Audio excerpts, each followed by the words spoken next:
কলকাতার এক নিঃসঙ্গ সন্ধ্যা। শহরের ব্যস্ততার মধ্যে যেন কিছু একটা হারিয়ে গেছে, এক অদৃশ্য ছায়া যা পথ চলতি মানুষের চোখের সীমানার বাইরে চলে গেছে। পুরনো গলির মধ্যে যেখানে একদা শীতল বাতাস ঢুকত, সেখানে এক টুকরো স্টুডিও ছিল। ভেতরে সুমিত নামের একটি ছেলে বসেছিল, চোখে এক অদ্ভুত ভয়ের ছাপ। তার সামনে একটি অসম্পূর্ণ চিত্রকর্ম ছিল, এক নারীর অঙ্গবিন্যাস।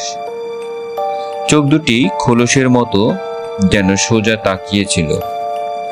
সুমিতের হাত অবলীলায় ব্রাশের ওপর স্থির ছিল, কিন্তু তার মনের মধ্যে এক বিশাল শূন্যতা ছিল।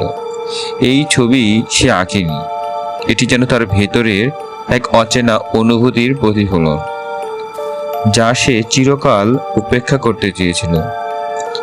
ছবিটি ছিল সম্পূর্ণ অথচ অসম্পূর্ণ, যেন একটি পরিসমাপ্তি জীবন ছাড়াই থেমেছিল। তিনি ছবির দিকে তাকালেন। নারীর চোখের গভীরতা যেন এক অজানা স্মৃতি খুলে দিয়েছে। কোনো এক অন্ধকার ছায়া তার মনের গহীনে সঞ্চারিত হচ্ছিল। এটি তো আমি কখনো আঁকিনি, সুমিত নিজেই নিজে থেকে জিজ্ঞেস করল, কিন্তু প্রশ্নটির কোনো উত্তর সে খুঁজে পাচ্ছিল না। হঠাৎ তার মনে পড়ল ছবির মধ্যে এক নারীর দৃষ্টি। সে নারীর নাম নন্দিনী। এই নামটি তার শৈশবের এক স্মৃতি, এক নিখোঁজ কেস, পুরনো পত্রিকার খবর, আর সেই অদ্ভুত রাতের গল্প। এসব মিলে এক অন্ধকার অচেনা কাহিনী করে দিয়েছিল, কিন্তু সুমিত কখনো তা মনে রাখতে চায়নি। সে জানতো এই নাম তার মধ্যে কোনো সম্পর্ক নেই, তবে সেই ছবি সুমিত ভাবতে পারছিল না কেন সে নারী তার ক্যানভাসে স্থায়ী হয়েছিল। তখনই দরজায় এক টোকা।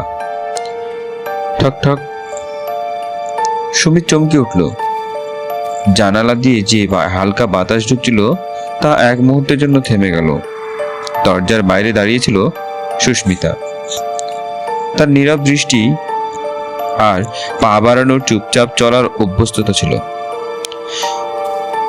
সুস্মিতা ঢুকলো একেবারে নিঃশব্দভাবে, যেন সে জানতো না বা বুঝতো না কি হচ্ছে।